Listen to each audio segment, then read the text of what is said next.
Okay, it's 1:45 midday.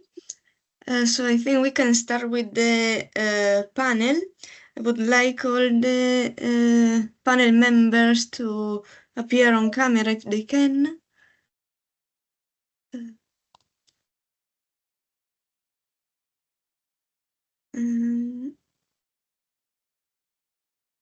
Okay, I can see Kim, Rebecca, have the camera on, Helen, Stephanie, I cannot see your camera. Okay, she's there. Let me see if I can do a nicer thing. Okay, I didn't want this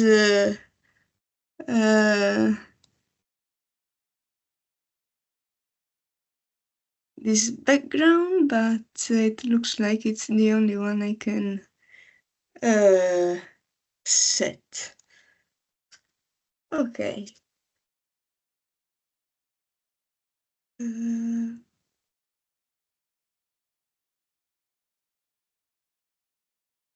Okay.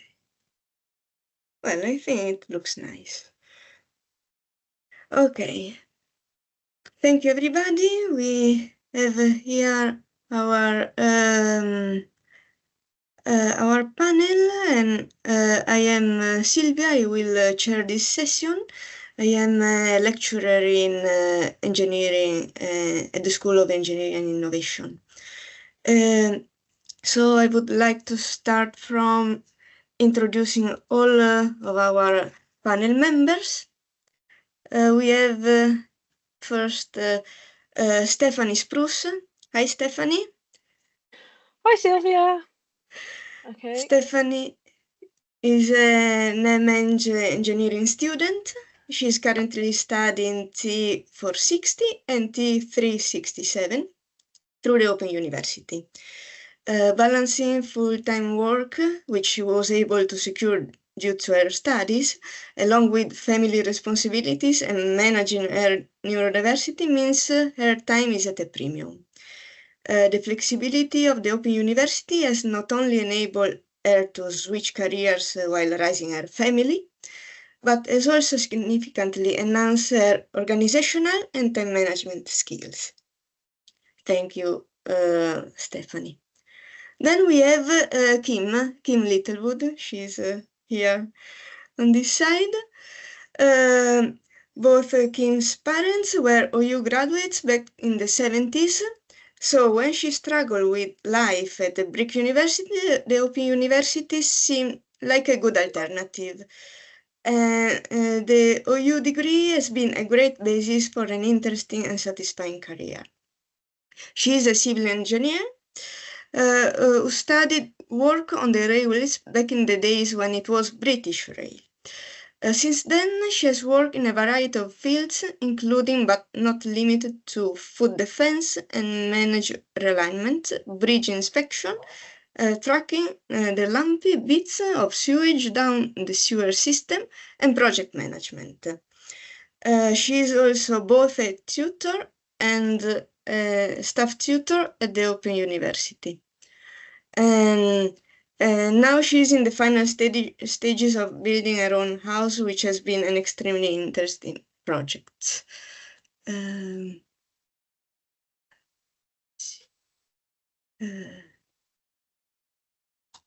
Okay. And then we have Helen Lockett.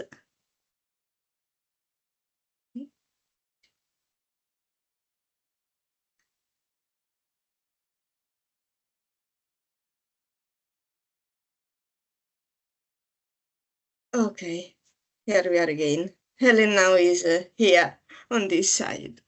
So Helen is a senior lecturer in engineering at the Open University and has more than 25 years research and teaching experience in engineering design and manufacturing.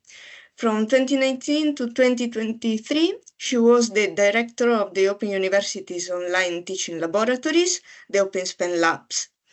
And Helen has a particular interest in digital engineering and has worked closely with the aerospace industry on developing solutions to increase manufacturing efficiency. Helen is a chartered engineer, a member of the Royal Aeronautical Society, and a STEM ambassador. And this year, she has been recognized with a highly honored finalist as a highly honored finalist in the Women's Engineering Society Award, called Top 50 Women in Engineering 2024, Enhanced by Engineering was the theme. And then we have Rebecca Solinger. Hi, Rebecca. Rebecca is an environmental engineer specializing in the remediation of contaminated sites. She has worked in consulting for the past 8 years on various soil and groundwater remediation projects in the United States, in Canada, the United Kingdom, and also Australia. Her expertise includes project and field management, site characterization and remediation, review and synthesis of complex data sets, and environmental due diligence support. And then we have Ivan again, and for whoever is joining us now and missed his wonderful talk previously, Ivan is a chartered engineer with over 30 years experience in engineering and business leadership roles across multiple industries. And he was a finalist in the Engineering Excellence category for 2024 X-Forces Business Awards. Is also a fellow of the Institution of Engineering and Technology and a fellow of the Chartered Management Institute. And he has been a member of several university engineering advisory boards and has been industry advisor to the Open University Engineering Innovation Board of Studies. And as we have seen, he's currently conducting self-funded PhD research on the role of system function in complex system design. This is our very diverse panel with members at different stages of their career and in different engineering disciplines. And so as a first question to break the ice, I would like to ask to all of you what inspired you or who inspired you to be who you are today. So can we start maybe from Stephanie? Thanks, Sylvia. There's been a few people who have inspired me, and I've saved my engineer for the next question. But the person who's really inspired me is actually my mother. She grew up in a working class family, and they very much believed education ended at school, and then you went out to work. She didn't pass a maths exam, but she ended up as a secretary and worked in finance for 23 years. So she didn't let that stop her. And then she retrained in her 50s. She volunteered to do work experience up until retirement, and then she worked in her chosen career until she was 65, when she retired, but then carried on volunteering. And at that time, people were saying, well, you need GCSEs to stay in this career. So even though she knew she was retiring, she did a GCSEs anyway, just to prove a point, and passed both maths and English at 65. And she, like I said, she carried on volunteering throughout and ended up being a trustee for 30 years in the charity that she was working for. And what I believe is she gave me the thirst for education. I've changed my career in my 30s now, and it's just given me that drive that you're never too old to change your career. And I also myself regularly now volunteer with the Scouts and STEM ambassadors so that I can pass that passion on to the next generation.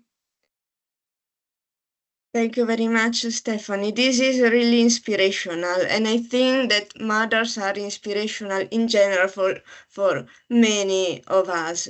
But the story you have just told is really inspirational. What about Helen instead? Thanks, Sylvia. I think it's more of a what rather than a who for me. When I Yeah. was growing up, I would just love making things. You know, I was really into making jewelry and clothes and, you know, furniture, all sorts of things. And then when I was a teenager, I really got into music. And I think it was a passion for music and sound engineering that made me think about engineering as a career. And then alongside that, it's just been people all the way through. You know, I had a really inspirational physics teacher, and he just made it seem so normal for girls to study physics and to think engineering was an okay subject to go on and study. And through all my jobs, I've had mostly male managers, but just who've really supported me, inspired me by the things they do. I remember a particular professor. I worked at Cranfield University for a long time. And when I very first started working in the aircraft design department, there was an old professor, Professor Dennis Howe, and he used to sit in these student design project meetings, and the student would come and they'd spend all week, you know, doing calculations, and they'd present something to him. He'd just sit back and look, and it'd say, I don't know, you've got a calculation wrong somewhere because, you know, your wingspan's not quite right, and your trailing edges don't look quite right. He just had this feel for engineering, and I always wanted to gain that experience where you had a real feel for engineering. So he's maybe my person, Dennis Howe. Thanks. Thank you, Ellen. Hi, Rebecca. What about you?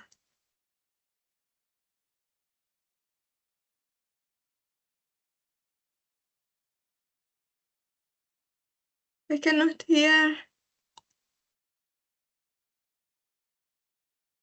Yeah, no problem.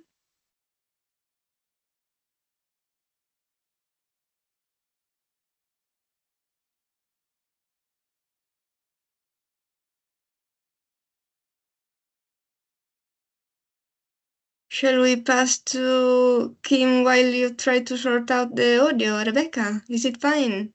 Okay. Kim, who was or what was your inspiration? Well, I think mine's a combination of the two people who've come before. So for me, instead of my mother, it was my grandparents, and in particular my grandmothers, who spent a lot of time looking after myself and my sister. And one of the ways in which they did that was to teach us how to make things, how to knit and how to sew. And I think that making things thing that Helen mentioned is really important for engineering. You know, you start to learn how materials work, how things go together. You make mistakes, and you have a chance to put those mistakes right, or not, as the case may be. I still make things. I'm knitting away in the background. And I still find that experimental attitude is a really good way of learning about engineering. So yeah, my grandmother's for me, really. So I think family sounds like they are a big part of people's inspiration here. I think, can you hear me now? Yes, we can. Great. Okay. Sorry about that. I was on two devices and one was stuck on mute, so it should be better now. I think reflecting on how I got into the career that I have now, during my undergraduate studies, we had a really, energetic, engaging professor who just made engineering, and especially environmental engineering, seem so appealing, selling how you can apply this problem solving skill set to different societal challenges and like the impact you could have with that. So having that interaction early on in my studies and then continuing to work with that, really inspirational professor throughout my undergraduate and then into master's studies, I think is largely why I've ended up where I have today. Thank you, Rebecca. And Ivan? Thank you. I'll go back to where Stephanie was. Undoubtedly, my mother.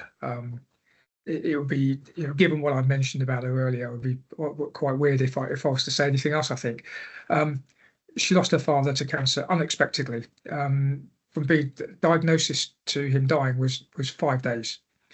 At 15 years old, incredible thing and trauma to have to go to. Then to lose your house and the family income, being raised by her mother, as then a widow on her own in the late 50s. Then going through the trauma of getting married quite young, and ending up eventually, as a single parent at 4, but never ever letting any of that affect her kids. There was never anything other than a smile. There was never any sense of, woe is me, look, life's tough. There was none of that. I don't remember anything as growing up as being a tough time, even though, we clearly didn't have much money. We lived in a flat for a period of time that didn't have a bathroom. It had a sink, a big stone sink with a cold tap. There was no hot water in there, and a small bathroom. I don't recall any sadness about or feeling about, no, we don't have anything. You just didn't think that you had that. She, and to this day, still inspires myself and my younger brother and 2 younger sisters to go and do and achieve what you want. There was never any, you don't want to pursue that career, or why don't you pursue this career? There's a story that she tells me that when I was coming up to the time of leaving school, a careers advisor had said to her, well, you're going to have to accept Ivan won't amount to anything. You might as well try and get a job at the factory. In Brighton, this was in Brighton. There was a factory at the time. Get him up, any role you can get in a factory, and he'll go where he goes. I think that's probably one of the few times in my life that I think my mother swore, certainly directly at an individual. Needless to say, I didn't go to a factory. I didn't know, and things ended up differently. And I'm rather delighted that I'm going to be having lunch with my mother, who's now in her 80s, and my mother-in-law in London on Friday, and still take from her wisdom. She's always been an incredibly wise person, in my view. Go out and do what you want, and if you want to aspire to something, go and do it. Thank you, Ivan. Thank you all for sharing these inspirational stories. Now we have a question from the audience, and it's direct to Ivan, but maybe after his reply someone else might want to chip in. So I will read the question first. Ivan, you mentioned before that there are currently good job prospects in the field of engineering. As someone who is pursuing a change of career with very little previous experience in the field, other than the bachelor's that I'm currently undertaking, do you think opportunities still exist in my circumstances? Yes, I do. Yeah. I think I saw this in the chat, so I think this came up in the chat, and I do apologise for not answering it. For some reason, I can't respond in the chat. I think it's because I'm connected through a work Teams account. And with that, and before I go directly on, I will also ask people's forgiveness if I need to disappear sometime after 12:30. I am on call from our executive committee. I've got to present to them on our digital strategy anytime after 12:30. So I will be back in the afternoon session then. But yeah, I think it's from Andrew. I think I saw that chat. Yes, I do. I'm very optimistic there are roles for engineers throughout engineering. I think the difficulty comes in identifying with what branch of engineering. Engineering is full of different disciplines. I'm a systems engineer. I look at complex systems. Most of that deals with the way that we do and conduct engineering rather than engineering. I know, and this is a bit of a joke Claudia and Helen and I have had from time to time, is that the traditional engineering domains, mechanical, structural, electrical, tend to sort of take the view that the real engineering starts when the systems engineer gets out of the room, and there might be a bit of truth in that, I guess. But I do think there is. I would certainly urge anybody coming from who's considering a career in engineering, take a look at systems engineering. It might not sometimes look obvious, but it's its background is drawn not just from folk who have been engineers, but there's physicists, scientists, statisticians, all sorts of backgrounds working at systems engineering, because it's more about the way you think about things. So I do think there are many opportunities. I also know in the chat that somebody dropped in a useful link to the OU's careers thing. I think I've seen a lot of this from the OU over the last couple of years. Excellent sort of careers forums going on in there. There are other organisations that do careers fairs a lot, and they're not just looking at the graduates, they're looking at people who are doing career changes, people who may be returning into careers. I do appreciate that defence is not a field for everybody, but a lot of defence companies do hold these career days. I know MBDA Missile Systems in Stevenage and Bristol holds at least 2 or 3 a year at both sites. Rolls-Royce, I think, does these. I think Airbus has done these before. BAE Systems, there are a lot of the big organisations out there doing career fairs, and they're doing these because they're not getting enough engineers, and they're not looking for the guys coming from the graduate schemes. The graduate schemes are well populated, so I don't think 38 is too late. I think I started a little bit earlier than that, and argued that the most impactful role I'll have in engineering is probably the one I've got right now, and I got that. I'm going into that at 60. So I think I agree with what's gone in the chat there, and also I think if you did notice that slide deck I showed, the last slide with the sort of orange bar going up to the middle and sort of taking this sort of graph thing, I only did that last week, and it was a suggestion to my wife, and she said, it's one of your, thinking of how do you do such a job, like reflect on your own career. It's a bit of navel gazing, and I'm not particularly good at that. But when I started, it was my wife's suggestion, why don't you look at how your career path has got? And when I look at that, it's the key thing for me was how things changed before I qualified in certain things. So before the end of my bachelor's course, there was a couple of things that came my way before the end of the masters. So I think, somebody else has put that in the chat now, is you don't need to wait till it's complete. Start sowing the seeds now. You really can. So I really am incredibly hopeful that you'll find in engineering what you're looking for. Yes, thank you, Ivan. Yes, Kim indeed added something on the same lines about the fact that 38 is not too late. Thank you, Kim. Do you want to reiterate to talk on it, or is your post enough? I think it's very much a question of starting as early as you possibly can, starting to make connections when you can, joining institutions as a student member, going along to some of the events, just starting to get your name out there. I've often found in my own career that it's those personal connections that have worked better for me than applying for jobs where I don't know anybody in the job. If you know a bit more about the company, if you know a bit more about what sort of thing they're looking for, you stand a much better chance of getting that sort of job. So make those connections early. Don't wait till you finished your degree. Start trying to get your engineering experience as soon as you can. Thank you, Kim. We have now another question from the audience, and maybe I would like to hear the answer to this question from Helen and Rebecca.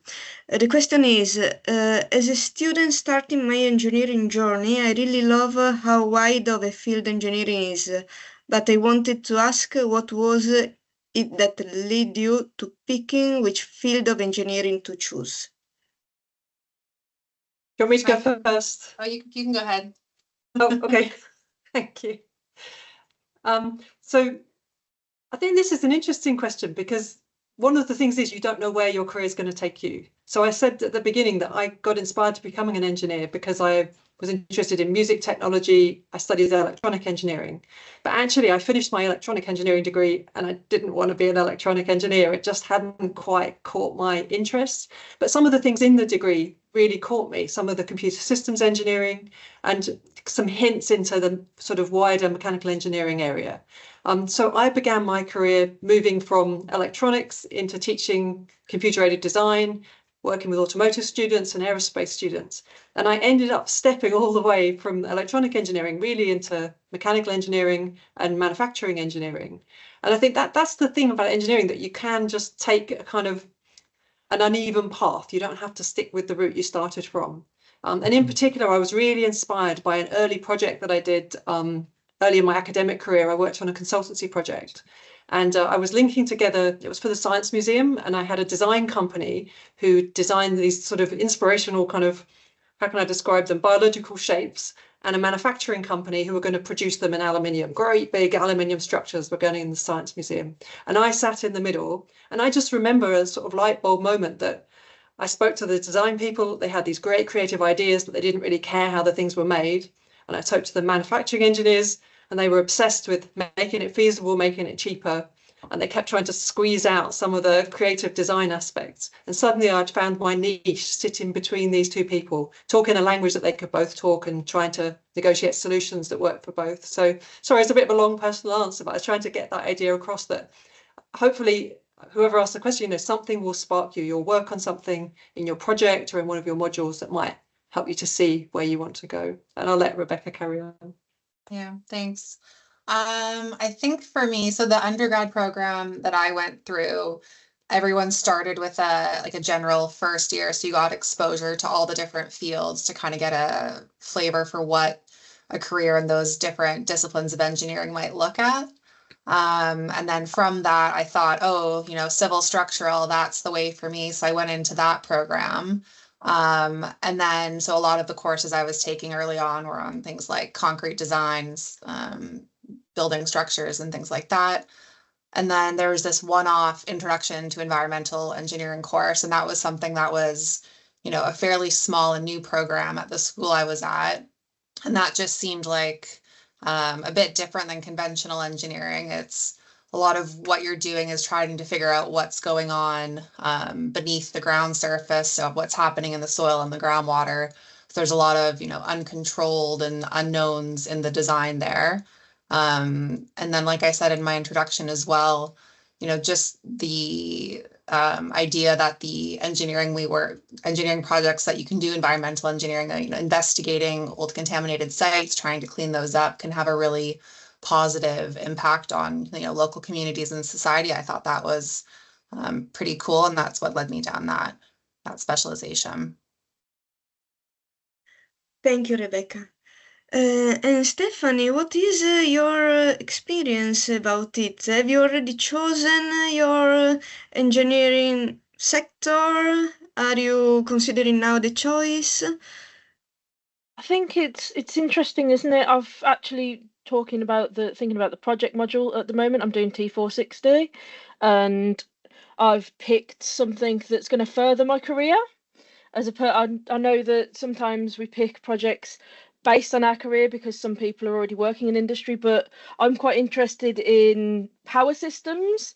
Since starting this degree, I've noticed that there's a lot of talk about renewable energy, but not a lot of talk about our infrastructure, the national grid, things like that we just need in order to put that renewable energy in place. And so I've actually started doing I've also been interested in nanoscale engineering, so I've kind of combined them, and I'm looking at how inertial sensors can help us detect faults in power systems so that we could maybe speed up things that are happening within the national grid. And things I've done with the Open University, things like joining the Board of Studies, which Ivan mentioned. We have a student we actually have 3 positions for student representative, which I'm one of this year, and it's the second time I've ran. joining WAZUS, which is the Women's Engineering Society student society. I was on the committee for that, and I was actually privileged enough to join some of the tutors here in helping organise the Women in Engineering conference, where we actually went up to the Open University for a weekend. We had keynote speeches a bit like this, we networked, and that was open not just to women, it was open to men or anyone, non-binary, anyone else, just to go and network with people.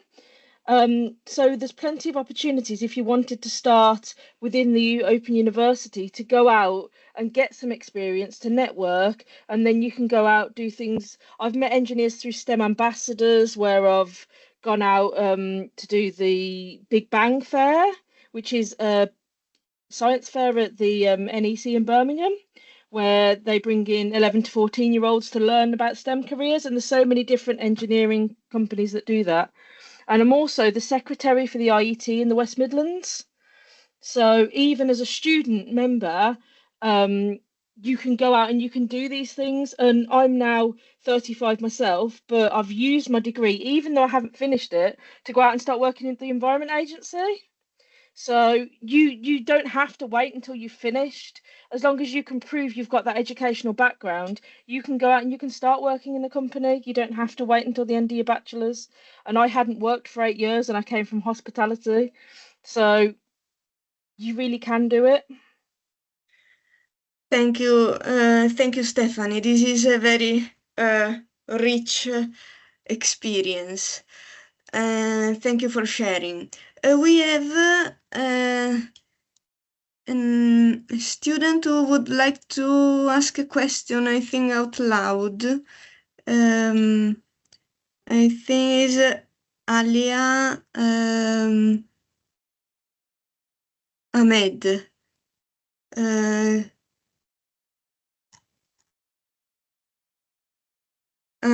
Is saying that cannot unmute.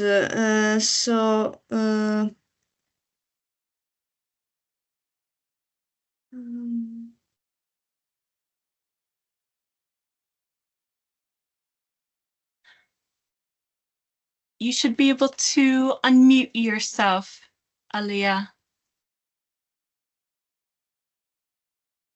Thank you, Katrina.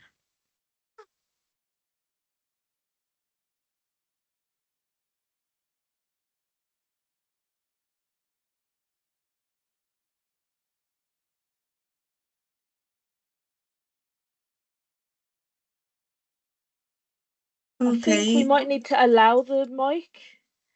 It seems Yep, to be already quite a done lot that, of Stephanie. Okay, that's fine. I just wanted to check. Okay. I can see another question, so maybe we can, in the meantime, I don't know whether it's another question, the question she wanted to ask. In the meantime, I will ask this question first, and then maybe we can go back to Alia. The question is, what aspect of your career has been the most satisfying, and also where have you made the most impact to society? Who would like to take this question? Would you mind repeating that, please? Yes, So sure. there's 2 bits to that, I think. Yes, the first part is what aspect of your career has been the most satisfying? The other part is where have you made the most impact to society? Interesting. I quite happily filled at least part of that. I think the most aspects have been most satisfying is the people I've met on the way and learned from. Now, it might be an obvious answer, it might be the one that you expect to hear, but it's absolutely true. I've been really fortunate enough to work for what I absolutely have no doubt are some of the United Kingdom's best engineering institutions. Again, my background largely in defence, a lot of those in defence. There are incredibly gifted people in there. I worked at the Atomic Weapons Establishment for 6 years, and then followed that with 2.5 to 3 years in the Defence Science and Technology Laboratory. where I was exposed to things way beyond engineering. My job was even more than engineering at that stage. We were looking at how do we help people safely navigate the centre of Kabul. How do we help civil servants do their job in Kabul by finding safe routes? There were people in the lab that were trying to survive, that did eventually resolve issues like Ebola, that I got to work alongside and see some of those folk.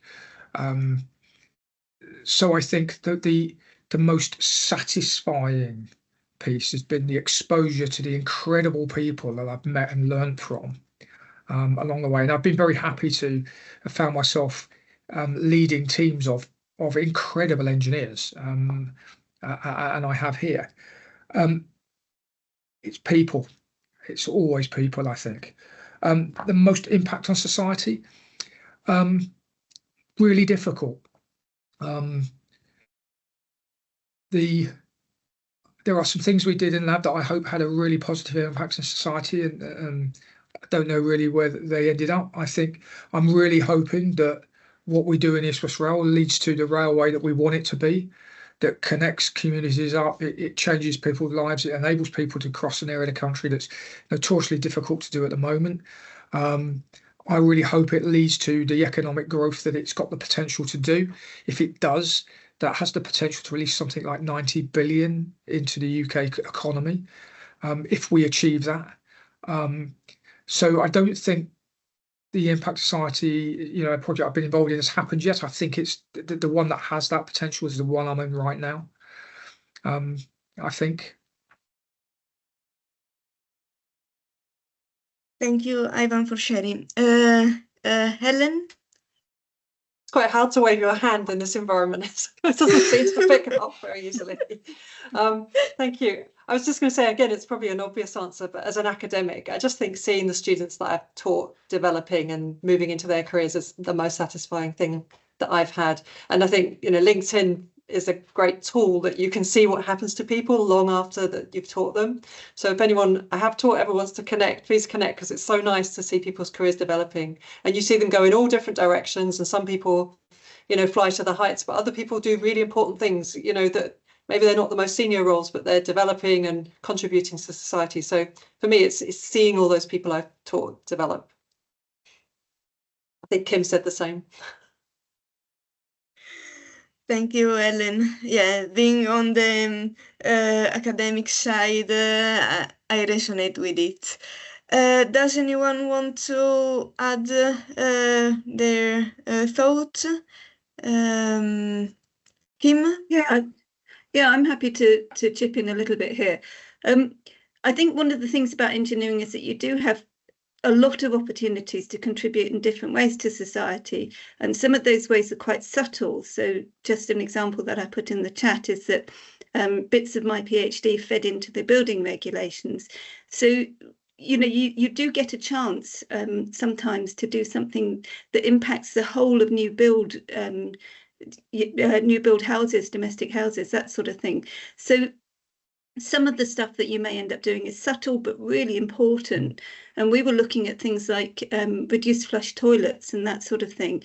And I'm starting to see some of those things rolled out now. I don't know if anybody's ever been to Exeter's service station on the M5 and seen the toilets there, but there were really interesting new WC development, and it sounds like a sort of fairly trivial example about influencing society, but when you're reducing the flush of a WC from 13 litres, which is what it was back along, to 6 litres, you're saving an awful lot of potable water that could otherwise be wasted. So yeah, engineering is a great place to get that opportunity to change society for the better. Can I just chip in on this? Yes, sure. So I've mentioned before I work in the Environment Agency, and I actually work in flood defence, and we're looking a lot at natural flood management. So finding ways to rewild and bring things back to the way things what used to be with floodplains and things like that, where it collects water and maintains it, which results in less flooding further downstream without having. Obviously, we still need the big engineered projects, but trying to find different ways of engineering that work alongside nature, and there's a lot of laws coming into effect now, like biodiversity net gain, where projects are expected to increase the biodiversity by 10% legally, and it's just a case of seeing that impact, seeing people's homes no longer flooding, but also seeing that we're increasing biodiversity, and the UK being so naturally depleted, seeing that increase in our own nature, seeing beavers being reintroduced and things like that, and it all coming together, and engineers not necessarily working against nature, which people see us as doing, but we're not all the time, and just seeing that impact that we're having has been really inspirational. Yeah, that's very interesting. Thank you, Stephanie. Rebecca, do you want to add something before we pass to the next question? Yeah, sure. I think the biggest societal impact is like the types of projects I work on would go figure out, what types or where we have contamination in the ground. And you can imagine that contamination can have impacts on the environment, whether that's receptors or if it's drinking water supply. And if that's a real risk to the humans and the environment, then we go and, do something about it. So I think that's very impactful. We also work on things like for redeveloping sites, making sure that the ground that you're gonna, build homes on top of is clean and is fit for use. So I think there's lots of different ways that environmental engineering can have societal impacts. Yes, absolutely. Thank you all. Now we can pass to the next question, which is, can you pinpoint what women are particularly good at in engineering? I think as a guy, I think let me take that one on. Absolutely everything. Absolutely everything. There is not a thing in engineering that a woman can't do well. Absolutely nothing.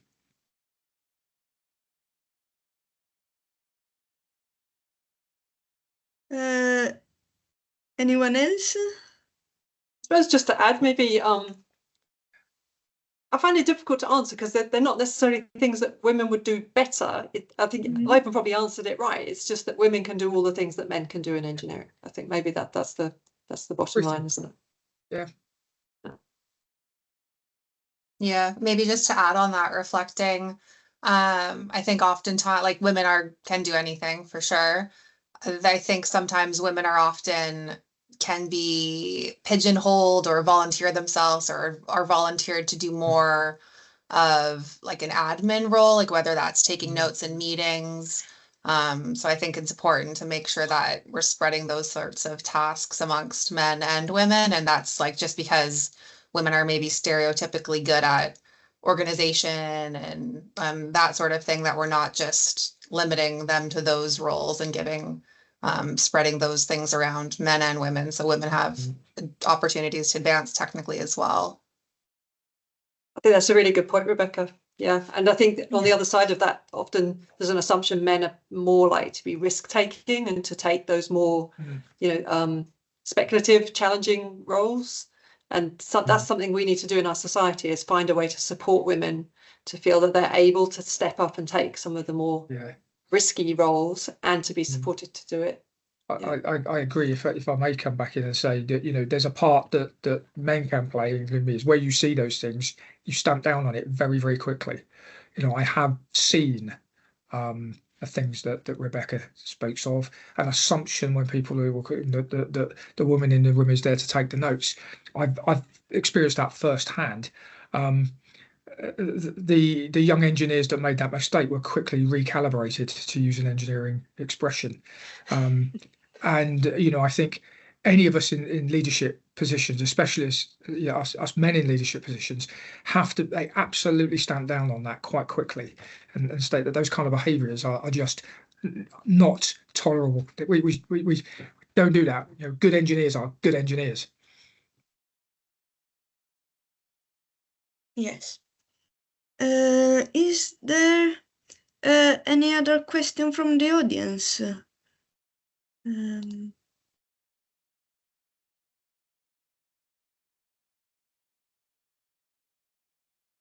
Sylvia, I think Alia put her question in the Q&A section. Let me see. Okay, here not, maybe here, because the chat is going and I cannot, I can see one from Claudia, that is the one I have just asked. In the Q&A, it says from Alia, what helps you decide which area to work in? So we had a similar question already. I can, it's just that my Q&A is empty. I cannot see it. Oh, okay. For some reasons. Yeah. Okay, so this was the question from Ali. I can see another question is, yeah, I think the one from Ali is much similar to one we have already answered. So I would go with another question I can see now on the chat. Can you comment on how you juggle care duties and engineering practice? Maybe we can start from Stephanie, yeah. I've currently got 4 children. They range between 12 and 6, and my advice would be to shop around. There are actually some really good companies. I went down to Leonardo. The Open University has a partnership with Leonardo, which is a defence firm in Luton, and every year they do a week's work experience opportunity, so which is advertised on Opportunity Hub. We talked about care responsibilities there, and they do things like flexible working, term time working, things like that. So there are engineering companies out there that actually do this sort of thing. I know with the Environment Agency, they're very flexible. I get up in the morning at 7, I do an hour's work, I then do my school run, I then work in the office or at home, I then do the other school run and then work again at home. So I'm still working 37 hours, but I still get to look after my children. I still get to do my school run. And there are companies out there now that do a lot of hybrid working, do a lot of support with regards to caring responsibilities.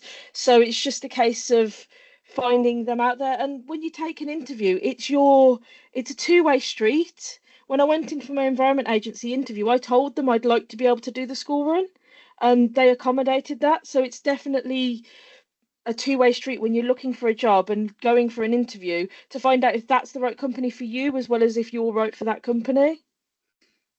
Yeah, that's true. Flexibility and also finding whether the company can meet your needs is very important. Yes, absolutely.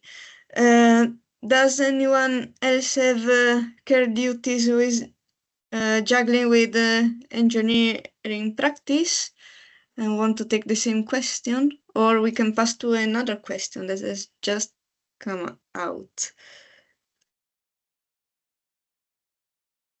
Okay. There is one question. What do you remember about your final year project and how has it influenced your career? Well, Stephanie is on the project, so she cannot remember how it was. Anyone else who remembers the final year project? Helen. Well, I can't remember it. It's a long time ago. I told you I was into music then, and I made an electronic xylophone, and I used piezoelectrics to work out where you hit the xylophone with the speed of the sound waves, and I connected it up to a kind of synthesizer. And I just remember the horror of 8-inch floppy disks. I'm really old, and very slow computers. But I had a lot of fun doing different things. The thing I really liked about my final year project was the hands-on aspect, physically doing stuff. I made a physical prototype. I did all the electronics. I did all the kind of limited structural aspects, all the computing aspects. And for me, that did bring me back to the engineering that I'd wanted to do. And in my degree, it seemed so theoretical that I felt I'd lost it. So I did really enjoy that aspect of my final year project. As I say, it didn't really lead into my career because it was the final step deciding electronics wasn't quite for me. But maybe it reminded me that there were aspects of engineering that I loved. And maybe that led me back into other aspects of engineering. Yeah. Kim commented that she didn't do the final year project, but the PhD was very memorable. Can you tell about it a bit? Yeah, so this was some of the stuff that I did that fed into the building regulations. I spent 3 years tracking plastic turds down sewers. So we were looking at how the lumpy bits of sewage move down the sewers, which is a lot more important than you think, because if it doesn't move down the sewers, we've all got problems. And I think the fascinating thing about that was discovering what actually happens compared with what we thought happened. So this is back to that thing about, you know, actually doing some hands-on experimentation, doing something really practical, and then taking the results of that and feeding them into what we need to do in the future so that we don't get turds backing up in the sewers in places where we don't want them. So yeah, it was a really, really interesting PhD to do, and thoroughly enjoyed myself on it. Thank you, Kim. Rebecca, what about your project? In which Yeah. university was it? Because you move so much. I did my undergraduate and master's in a town called London, Ontario. It's about 2 hours from Toronto, Western University. And so my final year project was looking at how we could take old oil and gas extraction wells and then convert them to geothermal wells. So we'd be able to, you know, extract heat from them in the winter and store excess heat in them in the summer. And then how that heat or energy could be used to grow tomatoes in a greenhouse. So it was very fun. We didn't want to do there's usually set design projects, and they weren't of interest to me or some of my friends. So we came up with this other project, and it was a good way to start, you know, reaching out to different industry contacts, trying to get real world input, start that networking at the end of the degree there before you try to, you know, go and get a job after. And I'd say it's quite relevant to the work I do now. I still drill a lot of holes in the ground, so. Thank you, Rebecca. Ivan, what about yours? I didn't do a project because I did an open degree. I didn't end up having to do a project. I guess my master's project that I did with Crampon had a bit of an impact on my career. I mean, I wasn't looking at engineering projects. I was looking at how you engineered organizations and the parallels between engineering organizations and engineering products and things. And in both senses, both have to be engineered. You know, an organization doesn't just exist; it has to be engineered in some way to exist and to work appropriately. And as part of that work, I got involved with a number of the academics at Cranfield University, based at Defence Academy, and another academic based in Cardiff, and we looked at a model from information strategy that was used to sort of come up with information strategy planning. And we worked out a way that we could repurpose that for looking at an organizational capability, from thinking about a strategic objective into what capability an organization had, to the competencies it needs, how it uses process, methods, tools, how it forms itself, down to the roles of the people that you need to do it. And how they then impact. And it was a model that we presented at an IEEE conference in Vancouver in 2013, and it's been a model I've used ever since. So I've 3-4 different organisations since, and in helping form our engineering capability, I still use it, and it's been used here, and it really is about linking the role I need from an engineer in this case back to what competency level I need, and what that means in terms of the tools, the applications, the methods that we're gonna apply. So it's slightly indirect, but in terms of, you know, a physical product of some sort. But it was a fascinating study to do. It's a bit of systems thinking, real systems thinking behind it. And like I say, it's a model that has stood, you know, certainly the last 11 years. Thank you, Ivan. I think it's time for the last question. And for the last question, I would like to ask, what do you think could be done to promote diversity and inclusion within the sector? Who would like to pick this one? I can start if you want me to. Yes, Stephanie, thank you. So, as I said before, I'm a neurodiverse student. I've got autism and ADHD.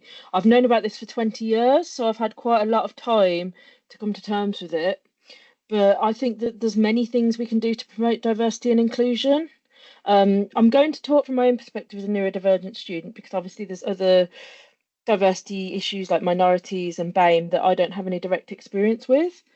But little things can be put in place, such as noise cancelling headphones, which work actually provided, or a welfare room so that you can just go and have some quiet time for 10 minutes, because offices can be really quite noisy when it comes to being neurodivergent.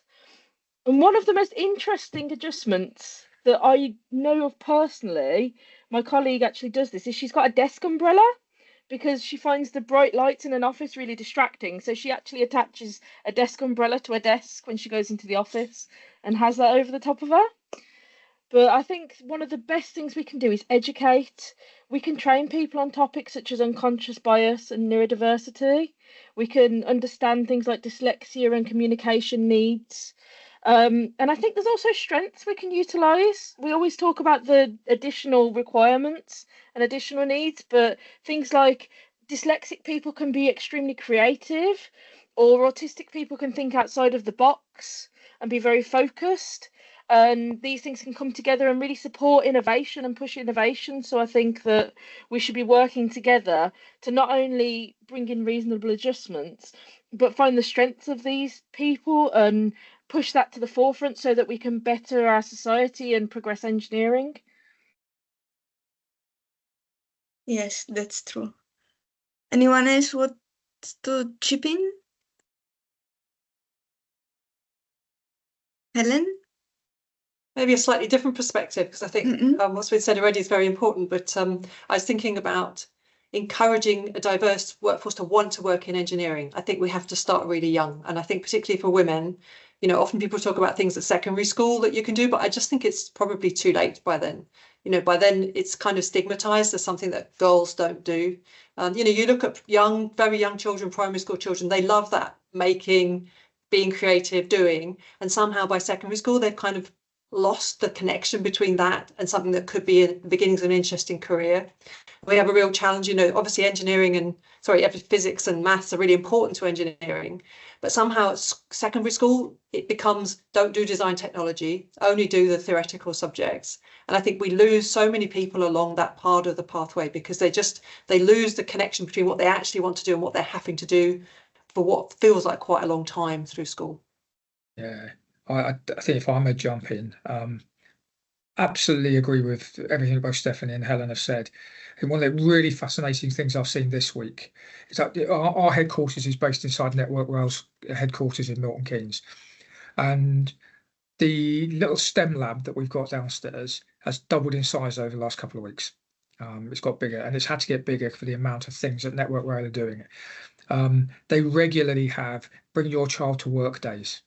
And they include us in that. And, you know, some of our engineers that have children, some of our people that have children, bring their child into work and they go and do things in those STEM labs. The STEM lab is always got something going on. And by STEM lab, these are we're talking toddlers up to, you know, kids that are still in primary school here. This is real entry level stuff that Helen is saying there. And Network Rail are really doing this. They are really driving it.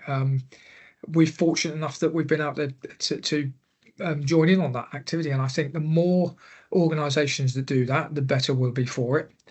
I think it's just incredible seeing them there. You know, there's nobody down there. I can absolutely guarantee, because I've never seen it, and I don't think I'll ever see it. There's no kid down there saying, "Let me out. I don't want to play with this stuff. I don't want to look at trains. I don't want to look at how this gets put together." There's nobody that's doing that. No, nobody. They're having fun. Can I just come in on this as well? I've mentioned before I work with the Scouts. I'm actually a Cub Scout leader. So I've got 7 to 11-year-olds, and my favourite thing to do is to bring engineering into it, give them an idea and say, build it. Recently we did the marshmallows and the spaghetti towers, which is quite common, but I just gave them the materials, the same amount of materials for 3 teams, and said, build the tallest tower. And it's just giving them that opportunity to problem solve. And this is why I do things like Volunteer for the Big Bang, which anybody can do here, and it's run by Engineering UK. I actually got one of my references for my current job through Engineering UK because of volunteering for the Big Bang Fair.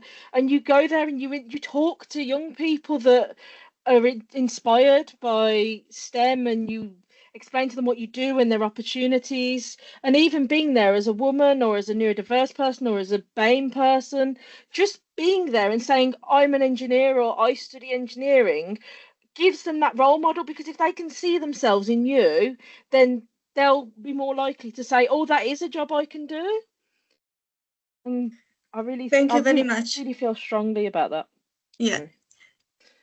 Thank you, Stephanie. Thank you, all the panel members. We are now right at the end of this session. I want to thank again all of the panel speakers, Kim, Stephanie, Rebecca, Ivan, and Helen. Thank you very much for your contribution, for all your answers to these interesting questions. So now we will come back at 1:30. Hi, Claudia.